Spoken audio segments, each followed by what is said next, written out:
नमस्कार दोस्तों, science with Sachin sir YouTube channel पर आप सभी का स्वागत है। दोस्तों, अगर आप चैनल पर नए हो तो चैनल को सब्सक्राइब जरूर करें। दोस्तों, मैं आपके लिए लेकर आया हूं स्पेशल इंडियन आर्मी के रिटन एग्जाम के लिए 50 प्लस जनरल साइंस व जीके के अति महत्वपूर्ण प्रश्न। दोस्तों, मेरे पढ़ाए हुए 400 से अधिक विद्यार्थी इंडियन आर्मी के अंदर सिलेक्ट हो चुके हैं और मेरे पढ़ाए हुए नोट्स और प्रश्नों से इंडियन आर्मी के रिटन एग्जाम में 90% से अधिक प्रश्न पूछे जाते हैं। तो जो दोस्त इस बार इंडियन आर्मी के रिटन एग्जाम की तैयारी कर रहे हैं उनको मेरी तरफ से बेस्ट ऑफ लक। तो दोस्तों, स्टार्ट करते हैं 50 प्लस जनरल साइंस व जीके के धमाकेदार अति महत्वपूर्ण प्रश्न।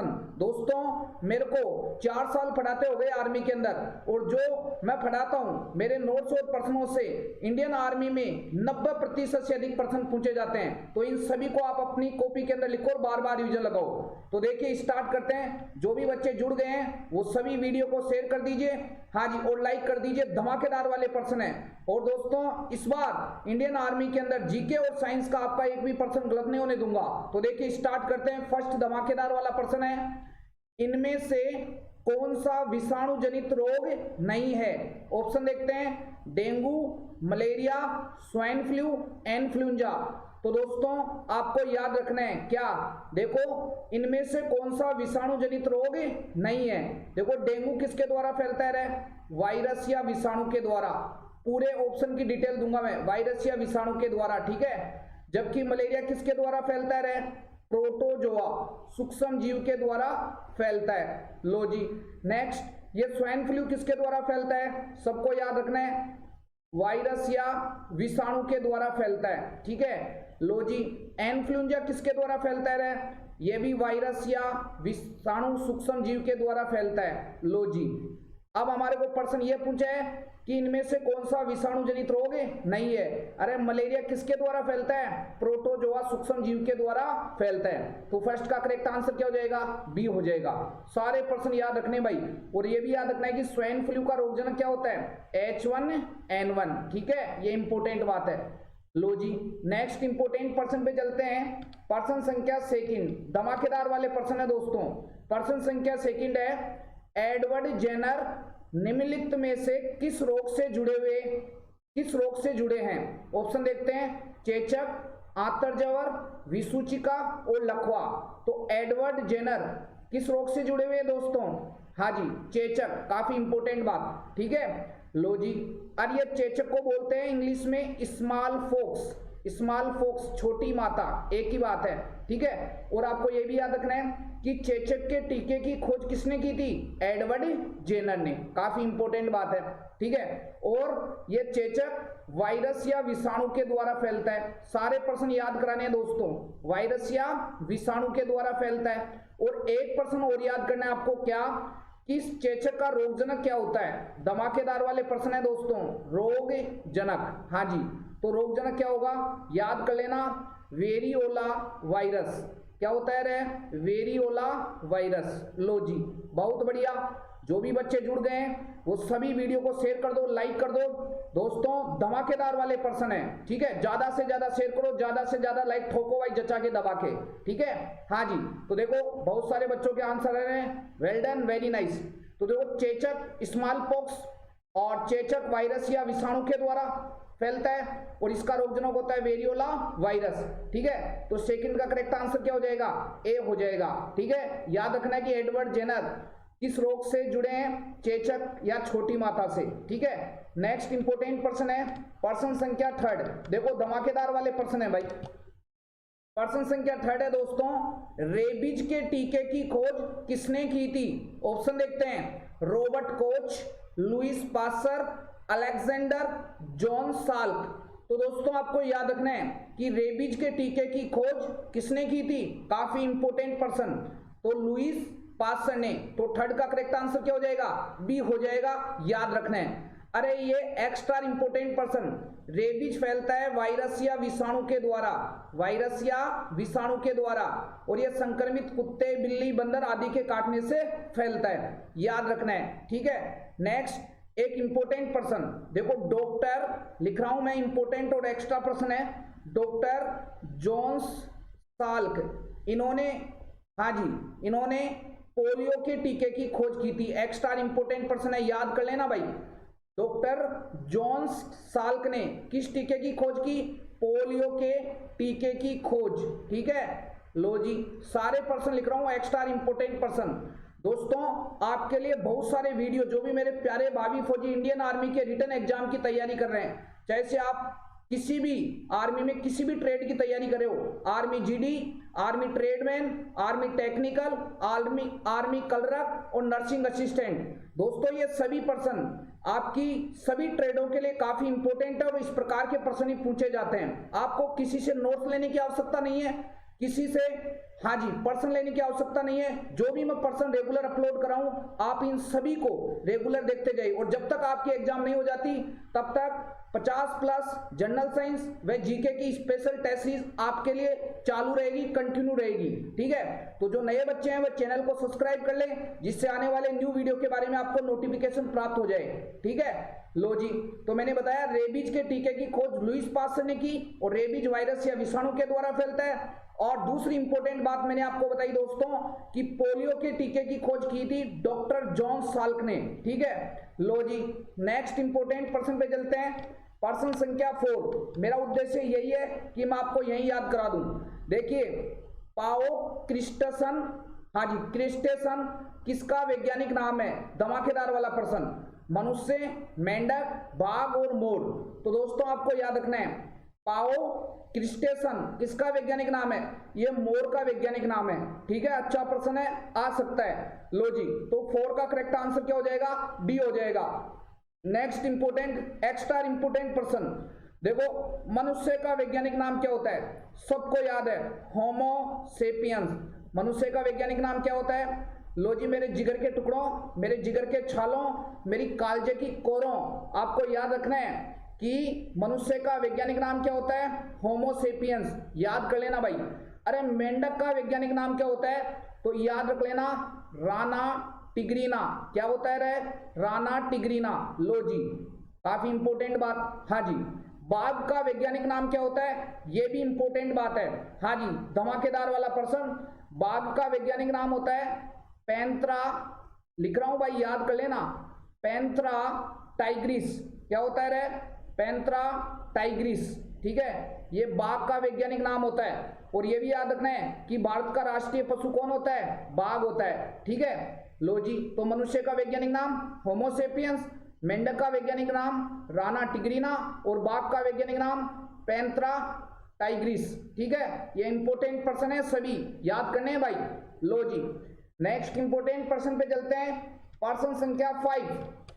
हाँ जी, देखो पर्सन संख्या 5 है, वायु जनित रोगों का समूह है। पर्सन हमारे को ये पूछना चाह रहा है कि कौन से रोग वायु के द्वारा फैलते हैं, इनमें से कौन सा समूह है? ऑप्शन देखते हैं, देखो कोरोना, स्वाइन फ्लू, निमोनिया।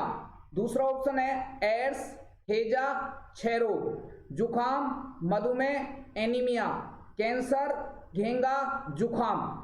अब देखो मैं आपको बता देता हूं क्या, अरे आपको इंपोर्टेंट, पहले इस पूरे पर्सन का ऑपरेशन कर देता हूं, ऐसे पर्सन आपका जिंदगी में कभी गलत नहीं होगा। ठीक है, तो देखो कोरोना ये एक वायरस जनित बीमारी है। ठीक है, स्वाइन फ्लू ये एक वायरस जनित बीमारी है और निमोनिया ये एक जीवाणु जनित बीमारी है। ठीक है, लेकिन ये जो तीनों रोग हैं, कोरोना, स्वाइन फ्लू, निमोनिया, ये तीनों वायु या हवा के द्वारा फैलते हैं। ठीक है, वायु या हवा के द्वारा फैलते हैं। लो जी, अब अपन दूसरे ऑप्शन पे भी चलेंगे।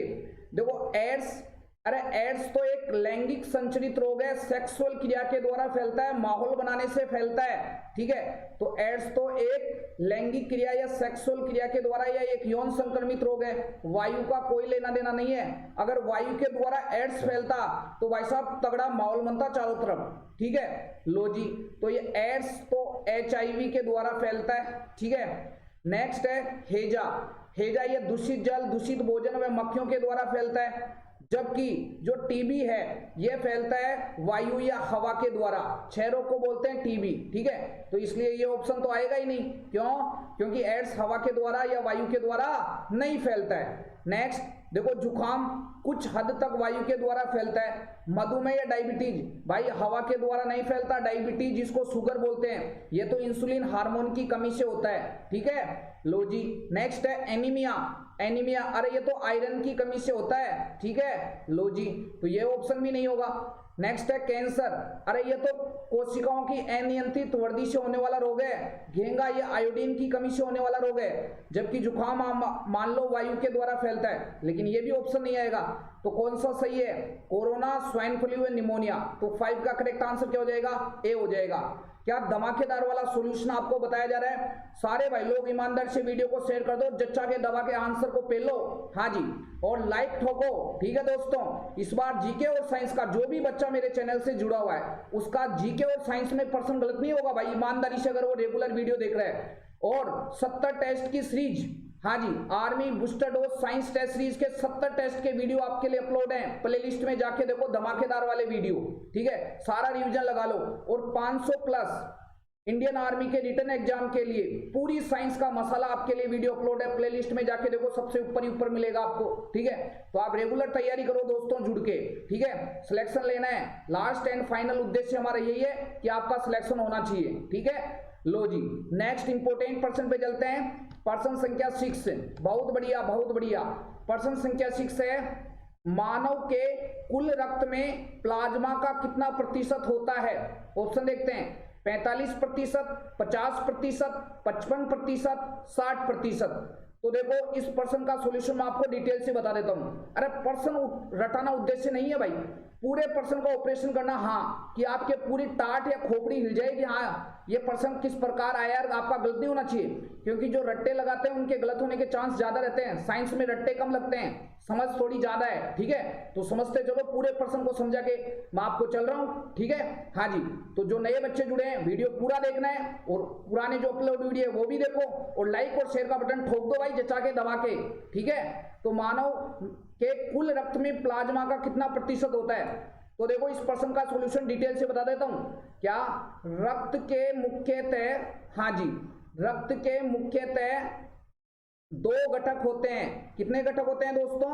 2 घटक होते हैं। रक्त के मुख्यतः 2 घटक होते हैं। लो जी, कौन कौन सा? एक तो तरल भाग, कौन सा होता है दोस्तों? तरल भाग। और एक होता है दोस्तों ठोस भाग, ठीक है, तरल भाग और ठोस भाग। नेक्स्ट इंपोर्टेंट बात क्या, कि तरल भाग कहलाता है प्लाज्मा। रक्त का तरल भाग क्या कहलाता है? प्लाज्मा। और ठोस भाग में क्या होती है? रक्त कणिकाएं, ठीक है, क्या होती है रे? रक्त कणिकाएं। लो जी, ये प्लाज्मा कुल रक्त का 55% होता है, जबकि रक्त कणिकाएं कुल रक्त का 45% होती है, ठीक है। तो पूछा है कि मानव के कुल रक्त में प्लाज्मा का कितना प्रतिशत होता है? 55%। लो जी, काफी इंपोर्टेंट बात है, ठीक है। तो 6 का करेक्ट आंसर क्या हो जाएगा? सी हो जाएगा। और यह प्रश्न भी आपकी इंडियन आर्मी रिटन एग्जाम में पूछा जाता है दोस्तों, कि प्लाज्मा में जल की मात्रा कितनी होती है? तो 90 से 92%। याद कर लेना मेरे प्यारे भावी फौजियों, मेरे जिगर के टुकड़ों, मेरे जिगर के छालों, गलत नहीं होने दूंगा प्रश्न, ठीक है। बहुत बढ़िया बहुत बढ़िया। लो जी, नेक्स्ट इंपोर्टेंट पर्सन पे चलते हैं। पर्सन संख्या 7। पर्सन संख्या 7 है, हाँ जी, देखो पर्सन संख्या 7 है, जीव विज्ञान में प्रतिरक्षा का अर्थ है। क्या अर्थ है? ऑप्शन देखते हैं, संक्रमण से लड़ने की क्षमता, बीमारियों से लड़ने की क्षमता, जलन और एलर्जी से बचने की पर्याप्त सहनशीलता, उपरोक्त सभी।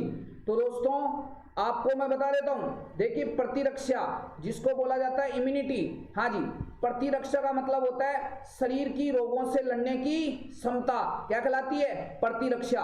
तो देखो प्रतिरक्षा का मतलब होता है रोगों से लड़ने की क्षमता।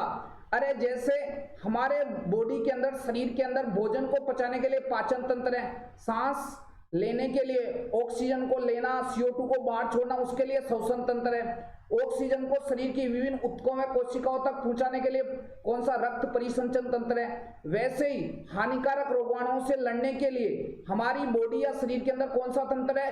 प्रतिरक्षा तंत्र है, ठीक है। तो प्रतिरक्षा का अर्थ क्या होता है? संक्रमण से लड़ने की क्षमता, बिल्कुल सही जवाब। बीमारियों से लड़ने की क्षमता, बिल्कुल सही आंसर।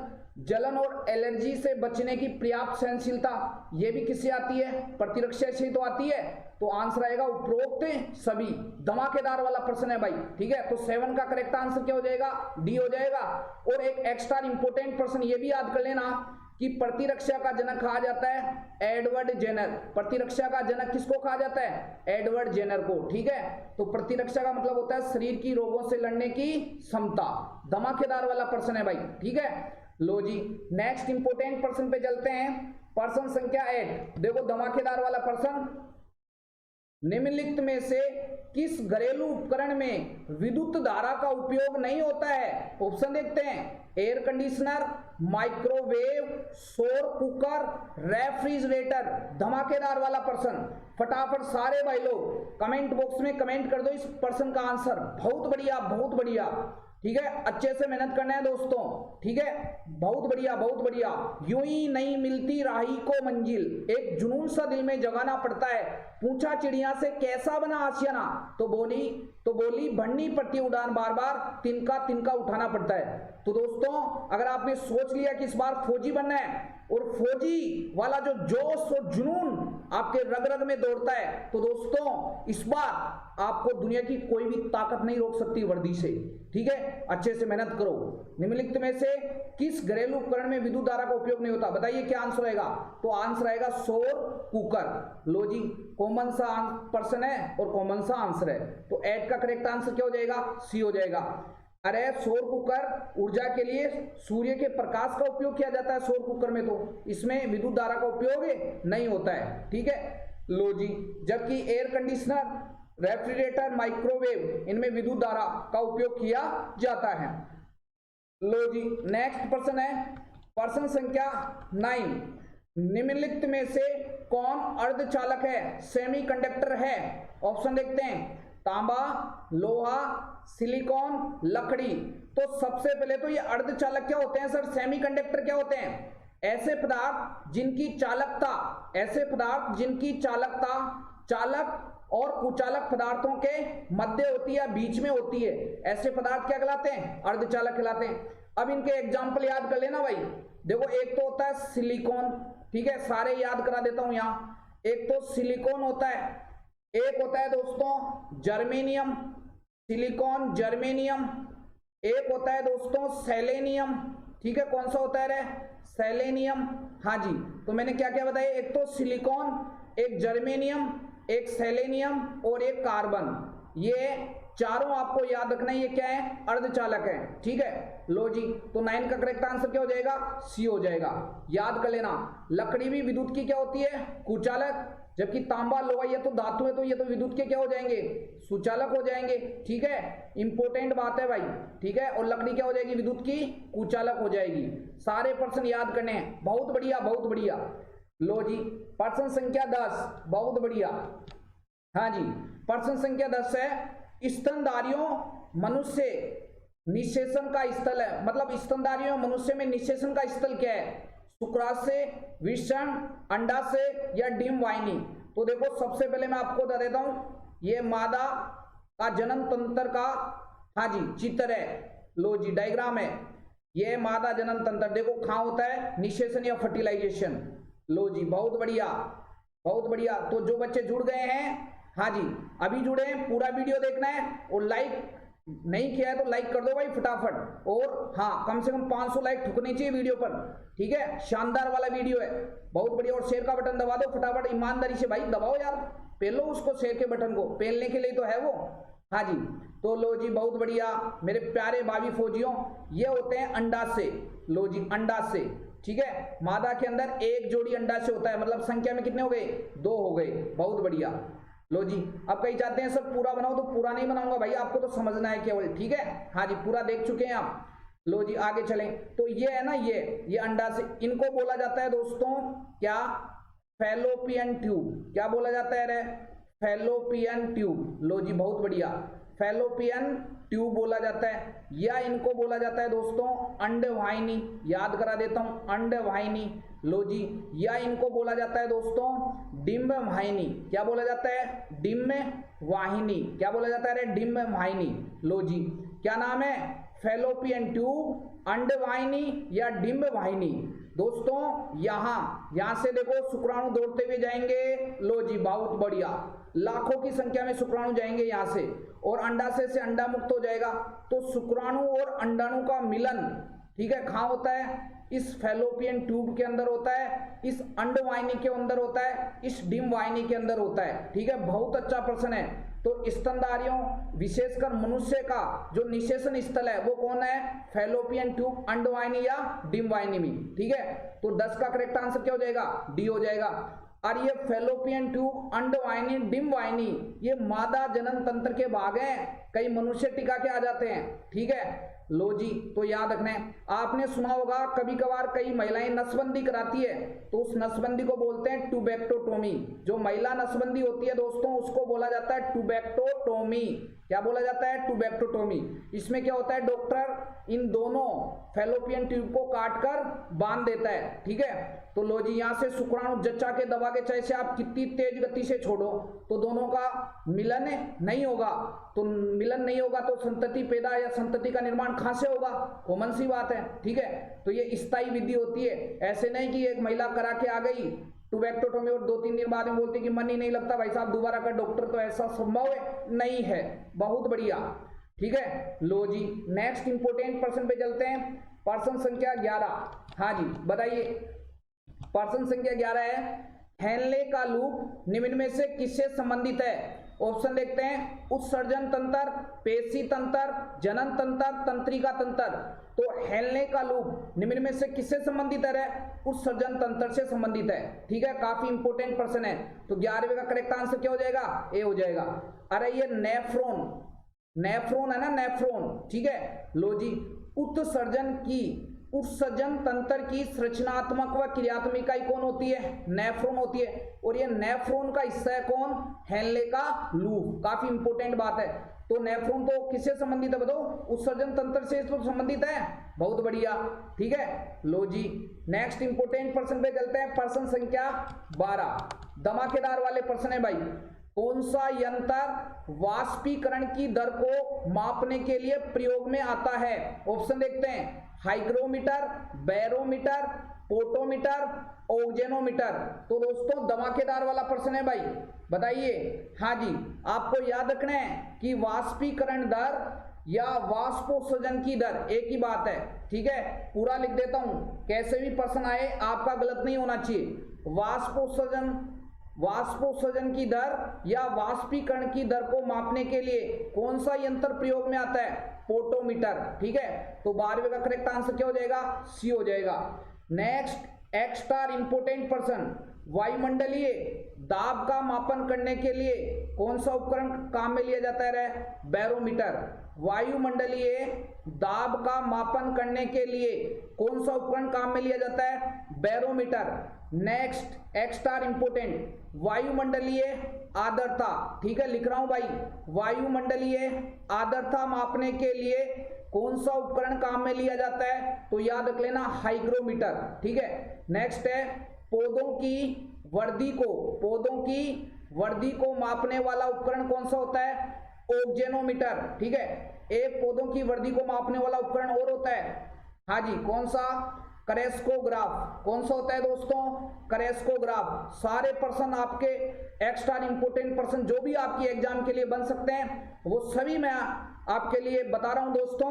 बहुत बढ़िया, बहुत बढ़िया। ठीक है, तो आप फटाफट वीडियो को शेयर करते रहो, लाइक करते रहो, ठोकते रहो भाई, मजा आ जाना चाहिए दोस्तों। जब आपके लिए मैं इतनी मेहनत कर रहा हूं तो आपका पूरा सहयोग मेरे को मिलना चाहिए दोस्तों। ठीक है, बहुत बढ़िया, ज्यादा से ज्यादा इस वीडियो को बच्चे देखने चाहिए। बहुत बढ़िया, बहुत बढ़िया, शानदार, लाजवाब।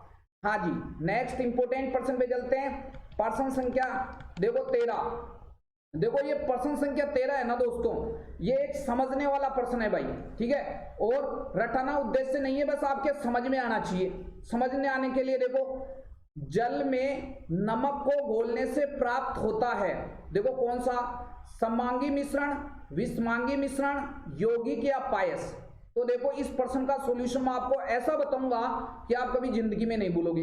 पहले तो क्या किया लाला, एक दो मिश्रण में ले रहा हूं। एक तो मैंने ले लिया रेत और शक्कर का मिश्रण। ठीक है, एक तो रेत ले ली और एक शक्कर का मिश्रण ले लिया। लो जी, ये बात है इंपोर्टेंट। ठीक है, और एक मैंने यहां ले लिया पानी या जल और नमक का मिश्रण काम में ले लिया। ठीक है, लो जी, ध्यान से सुनना भाई, क्या, देखो सुनना, प्रश्न गलत नहीं होना चाहिए, रटने से प्रश्न गलत होता है। रेत और शक्कर का मिश्रण लिया और पानी या जल और नमक का मिश्रण काम में लिया। तो जैसे मान लीजिए मेरे पास रेत थी और रेत में मैंने क्या कर दिया दोस्तों, हाँ जी, ये मेरे पास रेत पड़ी थी तो मैंने क्या किया, इसमें शक्कर मिला दी। समझ में आई बात, रेत में क्या मिला दी रे, शक्कर मिला दी, तो रेत और शक्कर का मिश्रण बन गया। एक मेरे पास थोड़ा बहुत नमक था और एक पानी का गिलास था, तो मैंने क्या किया, इस नमक को है ना यहां से उठा के इसमें मिला दिया पूरे के अंदर। लो जी, ठीक है, मिश्रण बन गया ना, रेत और शक्कर का मिश्रण बना लिया, पानी या नमक का मिश्रण मैंने बना लिया। अब देखो, अब आप मेरे को ये बताओ आप कि रेत और शक्कर का जो मिश्रण आपने बनाया है, क्या इसमें आप रेत और शक्कर के कणों को देख सकते हो, पहचान सकते हो? जब रेत और शक्कर का मिश्रण बना लेना आप, ठीक है, ठीक है, थोड़ी सी शक्कर ले लेना और उस एक मिट्टी लेना, उसमें मिला लेना, तो आपको पहचान लग जाएगी ना कि शक्कर के कण कौन से हैं और रेत के कण कौन से हैं। ठीक है, तो धमाकेदार वाली बात बता रहा हूं, ठीक है। और एक आप पानी ले लो और एक नमक ले लो, ठीक है, और पानी नमक के अंदर पानी को मिला दो, ठीक है। आप क्या देख सकते हो क्या कि नमक के कण कौन से हैं पानी के अंदर? नहीं देख सकते ना। और रेत और शक्कर वाले मिश्रण में आप शक्कर और रेत को देख सकते हो, पहचान सकते हो। तो ऐसा मिश्रण जिसमें भाग लेने वाले कणों को आप देख सकते हो, पहचान सकते हो, ऐसा मिश्रण होता है, कौन सा मिश्रण रहे, काफी इंपोर्टेंट बात, ऐसा मिश्रण होता है विषमांगी मिश्रण। कौन सा मिश्रण होता है? विषमांगी मिश्रण। धमाकेदार वाला प्रश्न है भाई, विषमांगी मिश्रण।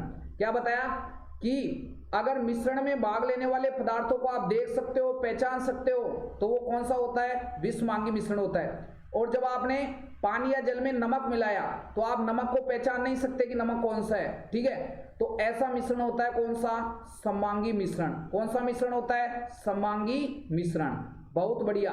तो रेत और शक्कर का मिश्रण तो विषमांगी मिश्रण का उदाहरण है, जबकि पानी, जल और नमक का मिश्रण कौन सा है? समांगी मिश्रण। तो नमक, जल में नमक घोलने से प्राप्त होता है कौन सा? समांगी मिश्रण। ठीक है, तो 13 का करेक्ट आंसर क्या हो जाएगा? ए हो जाएगा। अगर ये समझ में नहीं आया ना तो इसको दोबारा देख लेना, क्योंकि बार बार रिपीट नहीं कर सकते यहाँ पे, ठीक है।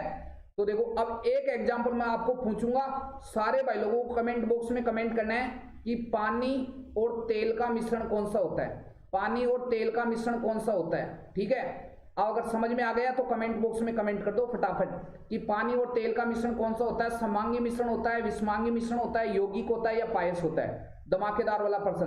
और जिन बच्चों के समझ में नहीं आया वो वीडियो को पीछे करके दोबारा देख लो भाई साहब, ठीक है, और समझ लो फटाफट। तो पानी और तेल का मिश्रण कौन सा होता है? फटाफट कमेंट बॉक्स में कमेंट करो, देखते हैं किस किस का जवाब सही आता है। बहुत बढ़िया, बहुत बढ़िया, ठीक है, हाँ जी, कमेंट बॉक्स में कमेंट कर देना। नेक्स्ट इंपोर्टेंट प्रश्न पे चलते हैं, प्रश्न संख्या 14। देखो प्रश्न संख्या 14 है दोस्तों, हाँ जी, धमाकेदार वाला प्रश्न। इबोला एक है, क्या है? जीवाणु है, विषाणु है, एड्स परीक्षण है या प्रोटोजोआ? तो आपने सुना होगा इबोला तो एक प्रकार का क्या है? विषाणु या वायरस है। तो 14वें का करेक्ट आंसर क्या हो जाएगा? बी हो जाएगा। अरे इस बीमारी के अंदर दोस्तों नसों से खून बाहर आना शुरू हो जाता है, मतलब अंदरूनी रक्तस्राव प्रारंभ हो जाता है, ठीक है, इंपोर्टेंट बात है। क्या? इस बीमारी में नसों से खून बाहर आना शुरू हो जाता है और अंदरूनी रक्तस्राव प्रारंभ हो जाता है, ठीक है। तो इबोला एक प्रकार का वायरस है, लक्षण भी मैंने आपको बता दिए। नेक्स्ट इंपोर्टेंट प्रश्न है प्रश्न संख्या 15। देखो धमाकेदार वाला प्रश्न है भाई, आरएनए में कौन सा नाइट्रोजन बेस नहीं पाया जाता है? ऑप्शन देखते हैं, एडिनिन, गुआनिन, साइटोसिन और थाइमिन। तो देखो नाइट्रोजन बेस या नाइट्रोजन क्षारक एक ही बात है, ठीक है, तो मैं आपको डिटेल से बता देता हूं। ये तो मैंने डीएनए बता दिया, और डीएनए की फुल फॉर्म सबको बताना, डीऑक्सीराइबोन्यूक्लिक एसिड, और आरएनए की फुल फॉर्म होती है राइबोन्यूक्लिक एसिड। डीएनए में 4 प्रकार के नाइट्रोजनी बेस होते हैं और आरएनए में भी 4 प्रकार के नाइट्रोजनी बेस होते हैं। कौन कौन से होते हैं मैं बता देता हूं। देखो डीएनए में होते हैं एडिनिन, ठीक है, एडिनिन जिसको ए से रिप्रेजेंट करते हैं। नेक्स्ट है गुआनिन, गुआनिन जिसको किससे रिप्रेजेंट करते हैं दोस्तों? जी से करते हैं। नेक्स्ट है साइटोसिन, ठीक है, साइटोसिन को प्रदर्शित करते हैं किससे? हाँ जी, गुआनिन को जी से, तो साइटोसिन को सी से। एक होता है थाइमिन जिसको किससे प्रदर्शित करते हैं? टी से प्रदर्शित करते हैं। लो जी, बहुत बढ़िया। तो मैंने क्या बताया कि डीएनए में 4 प्रकार के नाइट्रोजनी क्षार होते हैं। कौन कौन से? एडिनिन, गुआनिन, साइटोसिन और थाइमिन, ए, जी, सी और टी। आरएनए में भी 4 प्रकार के नाइट्रोजन क्षार होते हैं। एक एडिनिन होता है, ठीक है, एक एडिनिन होता है, एक गुआनिन होता है, लो जी, एक साइटोसिन होता है, लो जी। लेकिन साइटोसिन की जगह यहाँ साइटोसिन होता है, लेकिन यहाँ थाइमिन की जगह क्या होता है रे? यहाँ थाइमिन की जगह होता है यूरेसिल, जिसका प्रतीक होता है यू। यूरेसिल को किससे प्रदर्शित करते हैं? यू से। तो थाइमिन आरएनए के अंदर नहीं होता, क्योंकि आरएनए में थाइमिन की जगह यूरेसिल पाया जाता है, ठीक है। लो जी, तो 15वें का करेक्ट आंसर क्या हो जाएगा? डी हो जाएगा। धमाकेदार वाला प्रश्न है दोस्तों, ऐसे ही प्रश्न आपके एग्जाम के अंदर पूछे जाते हैं। अब देखो, एडिनिन और थाइमिन के मध्य 2 हाइड्रोजन बंध पाए जाते हैं, और साइटोसिन और गुआनिन के मध्य 3 हाइड्रोजन बंध पाए जाते हैं। ये भी इंपॉर्टेंट बात है, आपको एग्जाम में पूछा जा सकता है कि जो नाइट्रोजनी बेसेज होते हैं, नाइट्रोजनी क्षारक होते हैं, उनके मध्य कौन से बंध पाए जाते हैं? हाइड्रोजन बंध। एडिनिन और थाइमिन के मध्य 2 हाइड्रोजन बंध, और साइटोसिन और गुआनिन के मध्य 3 हाइड्रोजन बंध, ठीक है। धमाकेदार वाला प्रश्न है भाई, बहुत बढ़िया बहुत बढ़िया।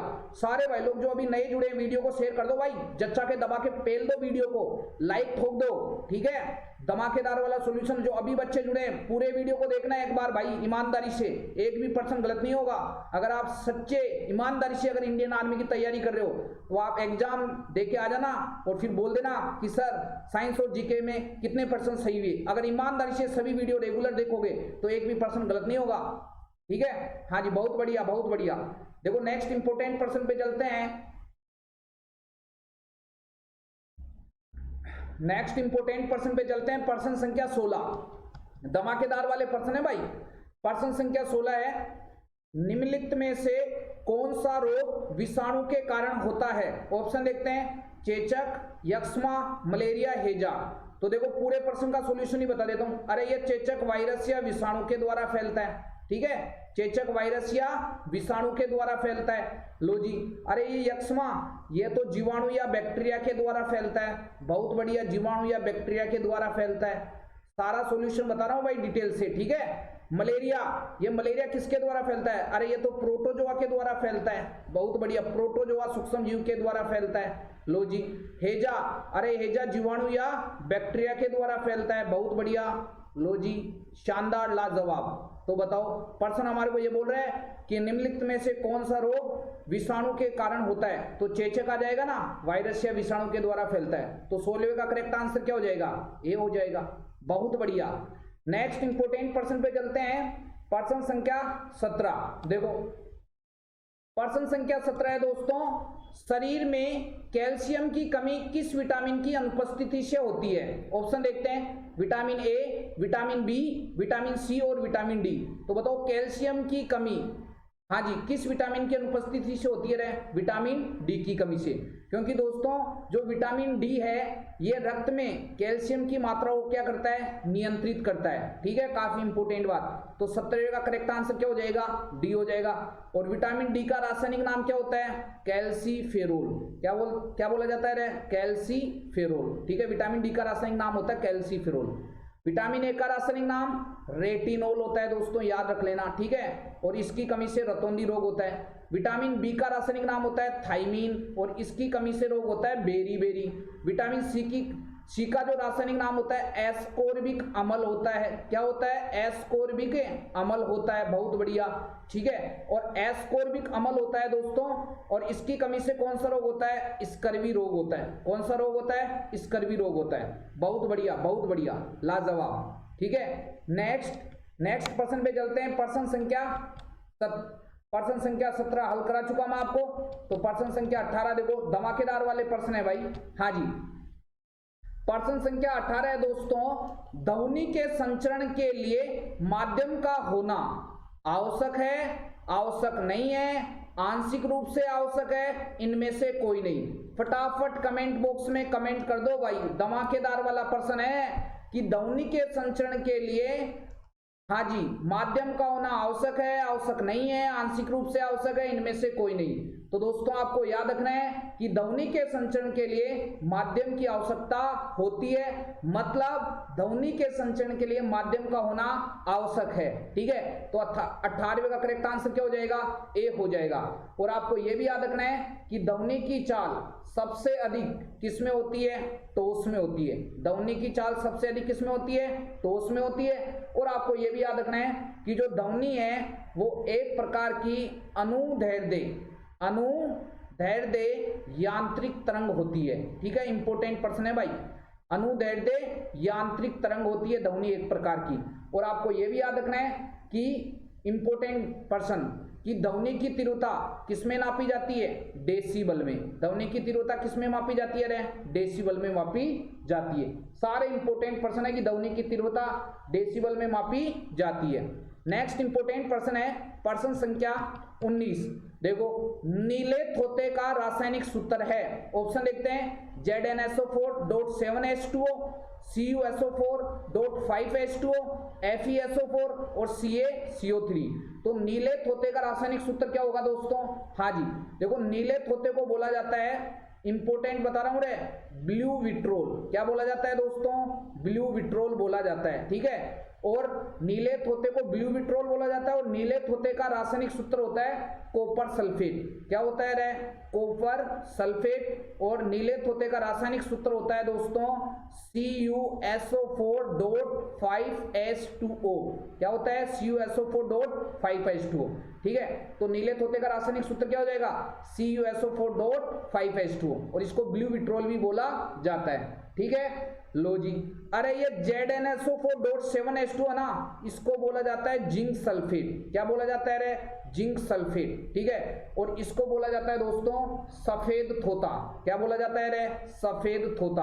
तो आपको एग्जाम में पूछा जा सकता है कि बताइए सफेद थोता का रासायनिक सूत्र क्या होता है? ZnSO4.7H2O। ठीक है, और नीले थोते का रासायनिक सूत्र क्या होता है? CuSO4.5H2O। अच्छे प्रश्न है, आए हुए प्रश्न है विभिन्न सेंटर और स्टेट के अंदर जो आर्मी की रिटन एग्जाम थी उसमें से। ठीक है, तो ये ऐसे प्रश्न पूछे जा सकते हैं, याद रखना है भाई। ठीक है, लो जी। नेक्स्ट इंपोर्टेंट प्रश्न पे चलते हैं, प्रश्न संख्या 20। धमाकेदार वाले प्रश्न संख्या 20 है, सूर्य प्रकाश की सहायता से मानव शरीर किस विटामिन को बनाता है? ऑप्शन देखते हैं vitamin B, vitamin C, vitamin D और विटामिन ए। तो सूर्य प्रकाश की सहायता से मानव शरीर किस विटामिन को बनाता है? विटामिन डी को। ठीक है, तो 20वें का करेक्ट आंसर क्या हो जाएगा? सी हो जाएगा। अरे इसलिए ही तो आपको बोला जाता है कि जो विटामिन डी है इसको धूप का विटामिन बोला जाता है। धूप का विटामिन या इंग्लिश में बोला जाता है दोस्तों सनशाइन विटामिन। सनशाइन विटामिन या धूप का विटामिन कौन सा होता है? Vitamin D. ये सूर्य के प्रकाश से मानव शरीर इस विटामिन को बनाता है। ठीक है, लो जी।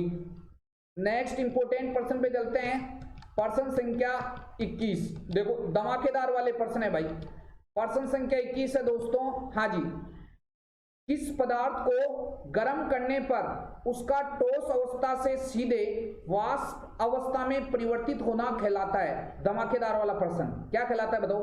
वाष्पन, ऊर्ध्वपातन, क्वथनांक या गलन? क्या कहलाता है दोस्तों? किसी पदार्थ को गर्म करने पर ठोस अवस्था से सीधे ही वाष्प या गैसीय अवस्था में परिवर्तित होना क्या कहलाता है? धमाकेदार वाला प्रश्न है भाई। क्या कहलाता है? ऊर्ध्वपातन। क्या कहलाता है दोस्तों? ऊर्ध्वपातन। मतलब कुछ ऐसे पदार्थ होते हैं जो ठोस अवस्था में होते हैं और जब उनको गर्म करते हैं तो वो द्रव अवस्था में नहीं बदलकर सीधे वाष्प या गैसीय अवस्था में बदल जाते हैं। पदार्थों का ऐसा गुण क्या कहलाता है? ऊर्ध्वपातन। इसके एग्जाम्पल जैसे कपूर हो गया, आयोडीन हो गया और नौसादर हो गया। ये कुछ इंपोर्टेंट एग्जाम्पल है ऊर्ध्वपातन के, याद रख लेना, कपूर, आयोडीन और नौसादर। तो बताओ क्या आंसर आएगा? 21वें का करेक्ट आंसर हो जाएगा बी। ठीक है, याद रखना है कि किसी पदार्थ को गर्म करने पर उसका ठोस अवस्था से सीधे वाष्प या गैसीय अवस्था में परिवर्तित होना क्या कहलाता है? ऊर्ध्वपातन कहलाता है। एग्जाम्पल कपूर, आयोडीन, नौसादर। ठीक है, बहुत बढ़िया। नेक्स्ट इंपोर्टेंट प्रश्न पे चलते हैं, प्रश्न संख्या 22। देखो प्रश्न संख्या 22 है, विद्युत ऊर्जा की खपत न्यूनतम होती है, किसमें होती है? हेलोजन के अंदर, विद्युत बल्ब के अंदर, CFL के अंदर, LED के अंदर। तो हेलोजन, विद्युत बल्ब और CFL और LED, इनमें सबसे कम विद्युत ऊर्जा की खपत होती है किसमें? LED के अंदर। ठीक है, अच्छा प्रश्न है। तो 22वें का करेक्ट आंसर क्या हो जाएगा? डी हो जाएगा। नेक्स्ट इंपोर्टेंट प्रश्न, हाँ जी, प्रश्न संख्या 23। देखो, विरंजक चूर्ण क्या है? ऑप्शन देखते हैं। तत्व है, यौगिक है, मिश्रण है या अपरूप है? अरे तो विरंजक चूर्ण का रासायनिक सूत्र क्या होता है? CaOCl2। और विरंजक चूर्ण का रासायनिक नाम क्या होता है? कैल्शियम ऑक्सोक्लोराइड। क्या होता है? कैल्शियम ऑक्सोक्लोराइड। ठीक है, मैं बता रहा हूं, सारे प्रश्न धमाकेदार वाले प्रश्न है भाई। ऑक्सोक्लोराइड। क्या बताया? विरंजक चूर्ण का सूत्र होता है, रासायनिक सूत्र होता है CaOCl2 और रासायनिक नाम होता है कैल्शियम ऑक्सोक्लोराइड। अरे ये एक प्रकार का यौगिक है ये तो। ठीक है, लो जी। तो 23वें का करेक्ट आंसर क्या हो जाएगा? बी हो जाएगा। सारे प्रश्न याद करें। विरंजक चूर्ण क्या है? यौगिक का उदाहरण है। ठीक है, अरे ये जो सूत्र वाले है ना, जैसे लाल दवा का क्या है, प्लास्टो पेरिस का क्या है, जिप्सम का क्या है, नीला तोता का क्या है, यह यहाँ से एक प्रश्न आर्मी के अंदर जरूर पूछा जाता है। चाहे से आप आर्मी नर्सिंग की तैयारी कर रहे हो, नर्सिंग असिस्टेंट की तैयारी कर रहे हो, आर्मी GD की तैयारी कर रहे हो, आर्मी कलर की तैयारी कर रहे हो, ठीक है, ट्रेडमैन की तैयारी कर रहे हो, TA की तैयारी कर रहे हो, इन सब में रासायनिक यौगिक, केमिकल कंपाउंड्स, मतलब सूत्र वाला एक प्रश्न जरूर पूछा जाता है। उसका वीडियो अपलोड है, उससे बाहर कुछ भी नहीं आएगा, मिला लेना चाहे से। ठीक है, तो प्लेलिस्ट खोल और वहां देख। ठीक है, धमाकेदार वाले प्रश्न है भाई। ठीक है, मसला नहीं है भाई, लगातार आपके साथ कंटिन्यू, जब तक आपकी एग्जाम नहीं हो जाती तब तक मैं जुड़ा हुआ हूं भाई। ठीक है, तो आप अच्छे से अपनी तैयारी जारी रखो भाई। ठीक है, साइंस और GK की गारंटी अपन लेते हैं भाई साहब। ठीक है, बहुत बढ़िया मेरे जिगर के टुकड़ों, मेरे प्यारे भाई फौजियों, फटाफट वीडियो को शेयर कर दो भाई, जचा के दबा के। हाँ जी, आपका प्यार मेरे को मिलता रहना चाहिए दोस्तों। ठीक है, धमाकेदार तरीके से, ईमानदारी से, अगर आपको वीडियो से सीखने को कुछ मिल रहा है और आपको ऐसे लग रहा है कि हाँ वास्तव में मेरी तैयारी बहुत अच्छी हो रही है सर से पढ़कर, तो इस वीडियो को आप ज्यादा से ज्यादा शेयर करें। आप अपना प्यार दिखाएं कि हाँ सर अच्छा पढ़ाते हैं, तो वीडियो को ज्यादा से ज्यादा शेयर करेंगे। ठीक है, ज्यादा से ज्यादा बच्चे जुड़ेंगे तो ज्यादा से ज्यादा स्टूडेंट का भला होगा। और मैं यही चाहता हूं दोस्तों कि ज्यादा से ज्यादा स्टूडेंट जुड़ेंगे तो ज्यादा से ज्यादा स्टूडेंट का भला होगा और कोई स्टूडेंट किसी के गलत हाथ में नहीं जाएगा। ठीक है, मेहनत से सिलेक्शन होता है। कई अभी इधर उधर है ना भटकी जो आत्माएं हैं, वो इधर उधर भटक रही है, अभी वो करा देंगे, वो करा देंगे, इधर करा देंगे, वो करा देंगे, हाँ जी, पूंछड़ा करा देंगे, दिखाना करा देंगे। ऐसी प्रजातियों के ठंड होने के चांस ज्यादा है जो किसी के चक्कर में पड़ी हुई है और स्टडी नहीं कर रहे हैं। तो ठंड के लिए तैयार है ना, मेरा स्टेटमेंट लिख लेना चाहे अभी कॉपी के अंदर। समझ में आई बात? जो रेगुलर पढ़ेगा, अच्छे से मेहनत करेगा, उसका सिलेक्शन होगा भाई। ठीक है, तो मैं यही तो चाहता हूं कि ज्यादा से ज्यादा वीडियो किसी के पास जाएगा तो अच्छे से मेहनत करेगा तो उसका सिलेक्शन हो जाएगा भाई, फ्यूचर बन जाएगा उसका।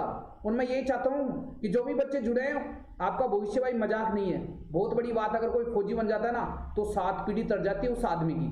आपके माँ बाप कितनी मेहनत करते हैं भाई, सुबह उठ के देखा करो, जब आप 7 बजे उठते हैं ना तो माँ बाप 4 बजे उठ जाते हैं और दिन रात न सुबह देखते हैं, ना दोपहर देखते हैं, ना शाम देखते हैं, ना आराम देखते हैं, दिन रात मेहनत करने हैं। और जो आर्मी की तैयारी करते हैं वो मीडियम फैमिली के लोग होते हैं जिनके माता पिता संघर्ष से पैसा कमाते हैं।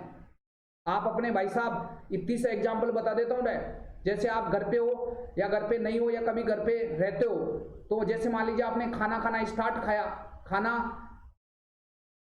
करा खाना, और जैसे आपके लिए केवल और केवल, जैसे मान लीजिए एग्जाम्पल के तौर पर आप और आपकी मम्मी बची हुई है और जो आप सब्जी खा रहे हो वो केवल इतनी सी बची हुई है कि एक जना ही खा सकता है, लेकिन आपकी जो मम्मी है, आपकी जो मदर है, वो खुद सब्जी नहीं खाएगी, आपके लिए छोड़ेगी। क्यों? कि उसका लगाव है उसके लिए।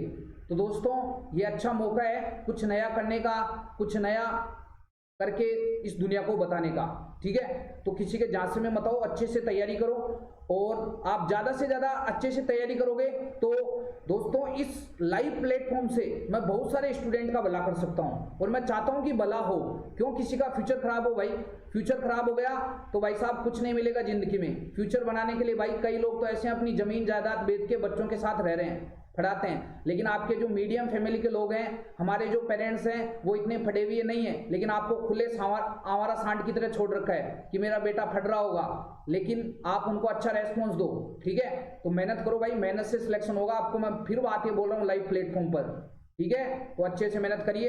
प्रश्न संख्या 24 है, निम्न में से कौन सा ना तो तत्व है और ना ही यौगिक। ठीक है, अच्छा प्रश्न है भाई, ध्यान से सुनना। निम्न में से कौन सा ना तो तत्व है और ना ही यौगिक है, बताओ। वायु, जल, पारा, सोडियम क्लोराइड। अरे सोडियम क्लोराइड का सूत्र होता है NaCl। ठीक है, ये तो किसका एग्जाम्पल है, अरे ये तो यौगिक है। ठीक है, बहुत बढ़िया। नेक्स्ट बात करते हैं पारा। तो पारा तो क्या एक धातु है जिसका प्रतीक क्या होता है Hg होता है। लो जी।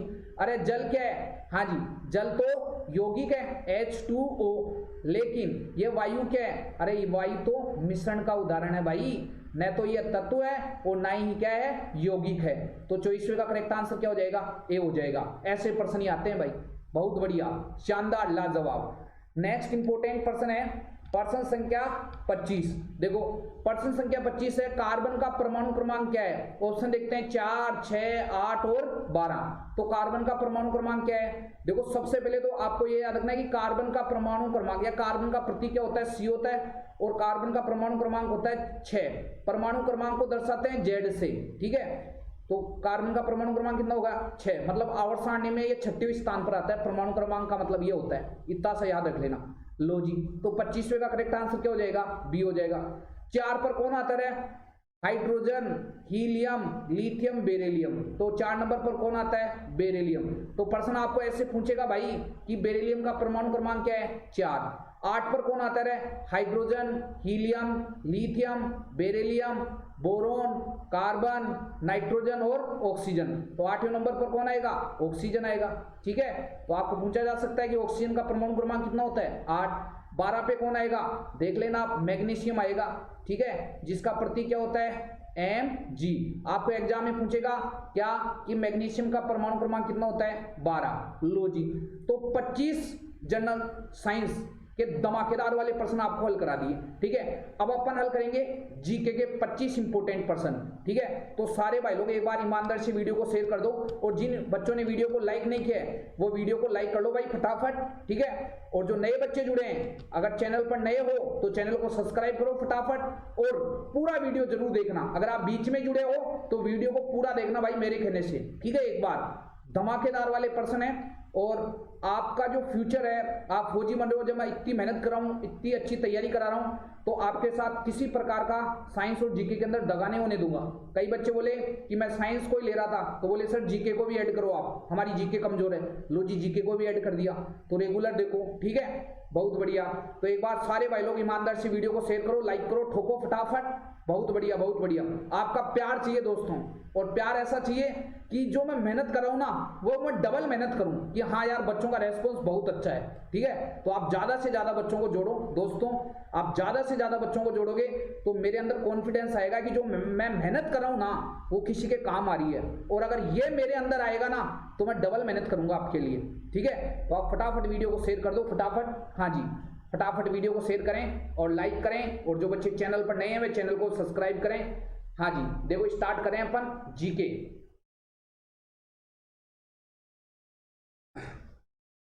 फटाफट प्रश्न संख्या देखो, जीके 25 प्रश्न हल करा चुका मैं। प्रश्न संख्या 26 है, शिक्षक दिवस प्रति वर्ष किस तारीख को मनाया जाता है। ऑप्शन देखते हैं 23 अप्रैल, 8 मार्च, 5 सितंबर, 1 दिसंबर। धमाकेदार वाले प्रश्न। तो दोस्तों आपको याद रखना है कि शिक्षक दिवस प्रति वर्ष 5 सितंबर को मनाया जाता है। तो 26वें का करेक्ट आंसर क्या हो जाएगा, रे सी हो जाएगा। बहुत बढ़िया, बहुत बढ़िया, शानदार, लाजवाब मेरे जिगर के टुकड़ों, मेरे जिगर के छालों, बहुत बढ़िया। प्रश्न संख्या 27 है, कालिदास पुरस्कार किससे संबंधित है। ऑप्शन देखते हैं संगीत, साहित्य, कला व अभिनय, खेल। तो कालिदास पुरस्कार किससे संबंधित है, कला व अभिनय से। तो 27वें का करेक्ट आंसर क्या हो जाएगा, सी हो जाएगा। नेक्स्ट इंपोर्टेंट प्रश्न है दोस्तों, प्रश्न संख्या 28, धमाकेदार वाला प्रश्न। प्रश्न संख्या 28 है दोस्तों। हाँ जी, निम्न में से किस शहर में भारतीय सैन्य अकादमी IMA स्थित है। हाँ जी, बताइए। नागपुर, देहरादून, दिल्ली, पुणे। बताइए इसका आंसर क्या होगा। निम्न में से किस शहर में भारतीय सैन्य अकादमी स्थित है। धमाकेदार वाला प्रश्न। हाँ जी, देहरादून उत्तराखंड करेक्ट आंसर आएगा, भारतीय सैन्य अकादमी स्थित है। ठीक है, लो जी, तो 28वें का करेक्ट आंसर क्या हो जाएगा? बी हो जाएगा। नेक्स्ट इंपोर्टेंट पर्सन पे चलते हैं मेरे जिगर के टुकड़ों, मेरे प्यारे भावी फौजियों, फटाफट बहुत बढ़िया आंसर देते रहो आप, बहुत बढ़िया, शानदार, लाजवाब। भारत की सबसे बड़ी पेट्रोल रिफाइनरी कहां स्थित है? ऑप्शन देखते हैं, जामनगर, मुंबई, डिगबोई, विशाखापट्टनम। तो दोस्तों आपको याद रखना है कि भारत की सबसे बड़ी पेट्रोल रिफाइनरी कहां स्थित है? जामनगर, गुजरात के अंदर। कहां स्थित है? जामनगर, गुजरात में। तो 29वें का करेक्ट आंसर क्या हो जाएगा? ए हो जाएगा। नेक्स्ट इंपोर्टेंट पर्सन पे चलते हैं, पर्सन संख्या 30। भारत का आयरन मैन किसे कहा जाता है? ऑप्शन देखते हैं, लाल बहादुर शास्त्री, मोतीलाल नेहरू, महात्मा गांधी, सरदार पटेल। तो दोस्तों आपको याद रखना है कि भारत का आयरन मैन किसे कहा जाता है? सरदार पटेल को। तो 30 का करेक्ट आंसर क्या हो जाएगा? डी हो जाएगा। बहुत बढ़िया, लाजवाब मेरे प्यारे भावी फौजियों, इस बार आपको फौजी बना के रहेंगे। हाँ जी, नेक्स्ट है पर्सन संख्या 31। अजंता और एलोरा की गुफाएं कहां स्थित है? ऑप्शन देखते हैं, केरल, महाराष्ट्र, मध्य प्रदेश, राजस्थान। तो दोस्तों आपको याद रखना है कि अजंता और एलोरा की गुफाएं कहां स्थित है? महाराष्ट्र में। तो 31वें का करेक्ट आंसर क्या हो जाएगा? बी हो जाएगा। नेक्स्ट इंपोर्टेंट पर्सन पे चलते हैं।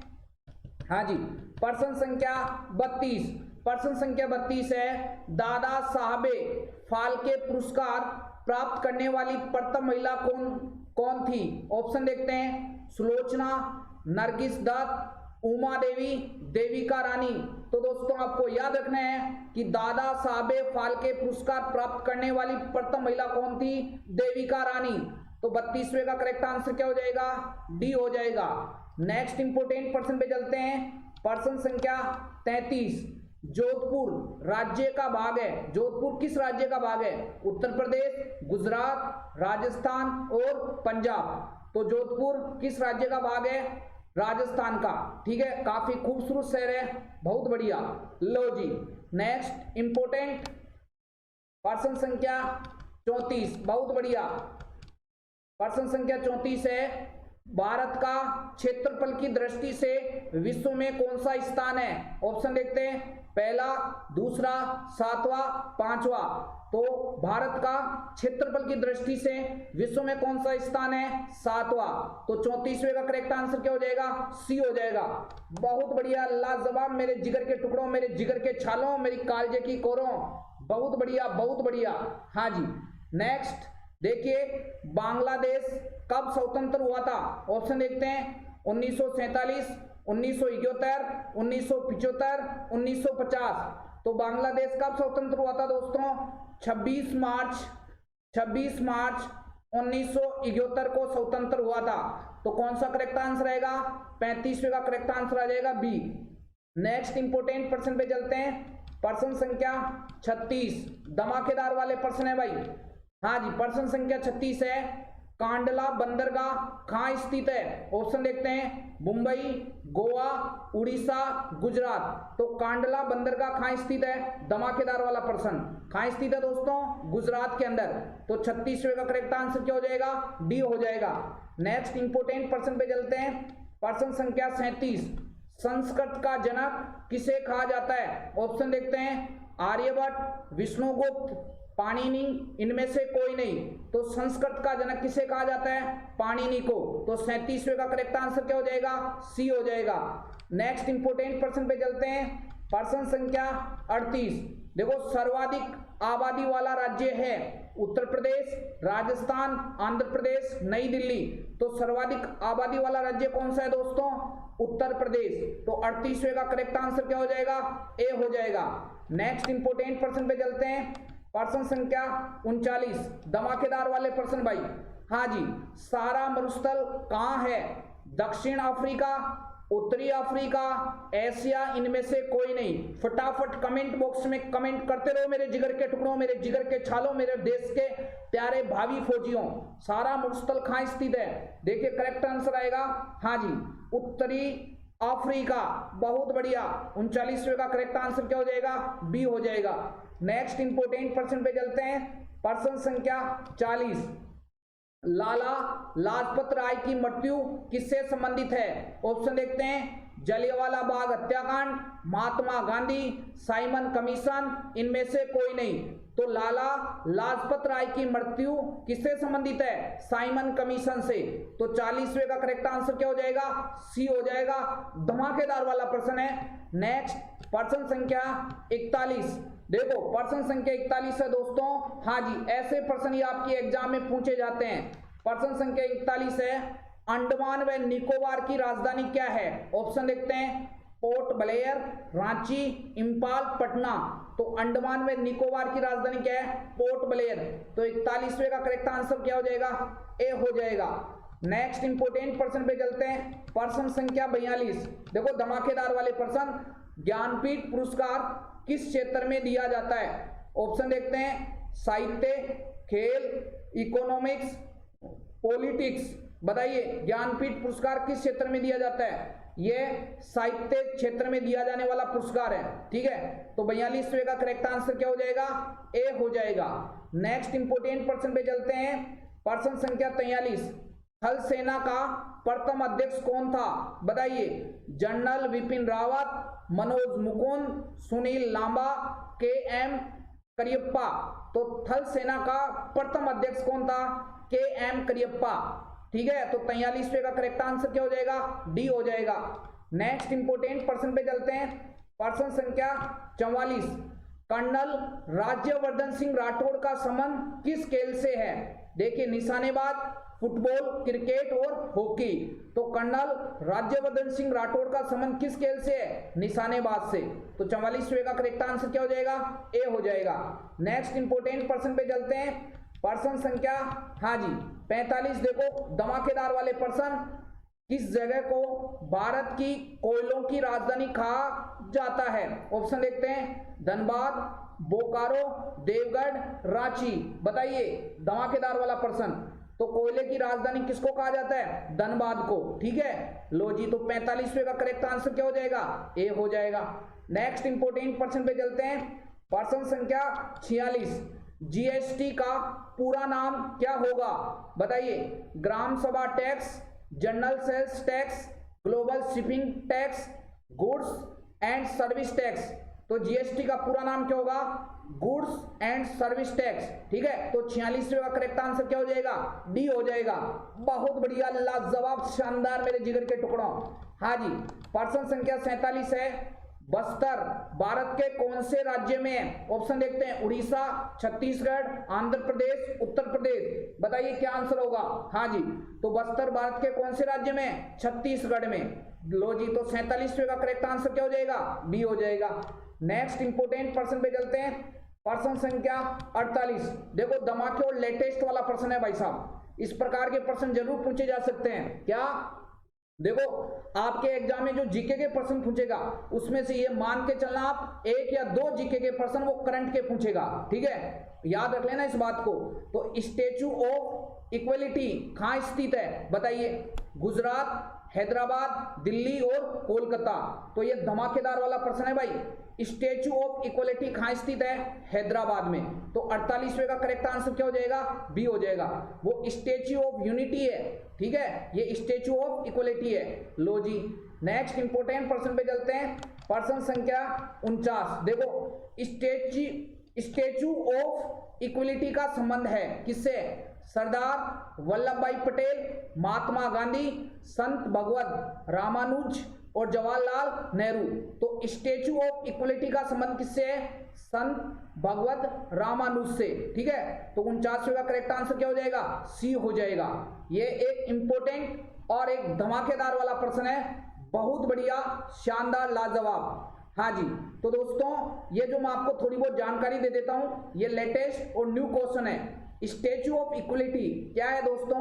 ये हैदराबाद में, हाँ जी हैदराबाद में स्थित है। और ये प्रतिभा जो बनाई गई है प्रतिमा, ये 216 फीट ऊंची है। और ये 11वीं सदी के संत श्री रामानुजाचार्य जी की याद में बनाई गई है। और ये प्रतिमा पंच धातु से बनी है, जिसमें सोना, चांदी, तांबा, पीतल और जिंक शामिल है। ठीक है, तो ये एक अच्छा प्रश्न है कि ये जो प्रतिमा है ये 11वीं सदी के संत श्री रामानुजाचार्य की याद में बनाई गई है। ठीक है, धमाकेदार वाला प्रश्न।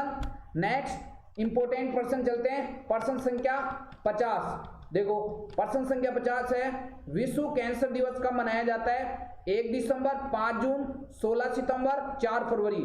तो विश्व कैंसर दिवस कब मनाया जाता है? 4 फरवरी को। तो 50 का करेक्ट आंसर क्या हो जाएगा? डी हो जाएगा। 1 दिसंबर, हाँ जी, विश्व एड्स दिवस 1 दिसंबर को क्या मनाया जाता है? विश्व एड्स दिवस। लो जी। नेक्स्ट है 5 जून, विश्व पर्यावरण दिवस। विश्व पर्यावरण दिवस कब मनाया जाता है? 5 जून को। अंतर्राष्ट्रीय ओजोन दिवस कब मनाया जाता है? तो ओजोन दिवस मनाया जाता है 16 सितंबर को। अंतर्राष्ट्रीय ओजोन दिवस कब मनाया जाता है दोस्तों? 16 सितंबर को। ठीक है, लो जी। तो दोस्तों आज मैंने इस वीडियो में आपको हल कराए स्पेशल इंडियन आर्मी के रिटन एग्जाम के लिए 50+ जनरल साइंस व जीके के अति महत्वपूर्ण प्रश्न। दोस्तों आपके 50 में से कितने प्रश्न सही हुए ये सभी मेरे देश के प्यारे भावी फौजी कमेंट बॉक्स में कमेंट करके जरूर बताएंगे।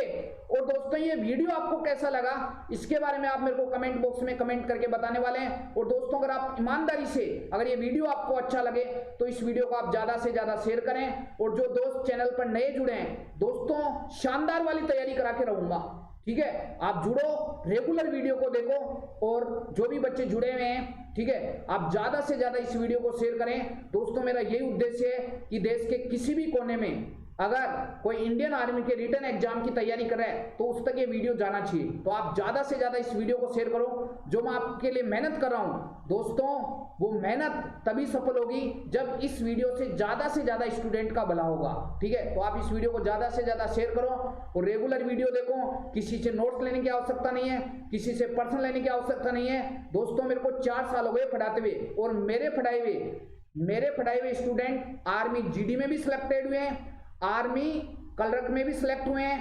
आर्मी टेक्निकल में भी सिलेक्ट हुए हैं, आर्मी नर्सिंग असिस्टेंट में भी सिलेक्ट हुए हैं, टीए के अंदर भी सिलेक्ट हुए हैं। आर्मी का ऐसा कोई ट्रेड भी नहीं है जिसमें मेरे से पढ़ा हुआ कोई विद्यार्थी सिलेक्ट नहीं हुआ हो। ठीक है, बारी आपकी है। बहुत छोटा सिलेबस है दोस्तों, बस टीचर को इतना सा पता रहना चाहिए कि क्या एग्जाम में आता है और बच्चों को क्या पढ़ाना। बस मेरे को इतना सा आता है कि मेरे को बच्चों को क्या पढ़ाना है, एग्जाम में क्या आता है। 4 साल हो गए भाई पढ़ाते हुए। ठीक है, तो इस बार बारी आपकी है, बढ़िया से मेहनत करो और सिलेक्शन लो आप। ठीक है, और जो दोस्त नए जुड़े हैं वो आप रेगुलर देखो, चैनल को सब्सक्राइब कर लो जिससे आने वाले न्यू वीडियो के बारे में आपको नोटिफिकेशन प्राप्त हो सके। ठीक है, और मिलते हैं नेक्स्ट क्लास में, तब तक के लिए जय हिंद, जय भारत।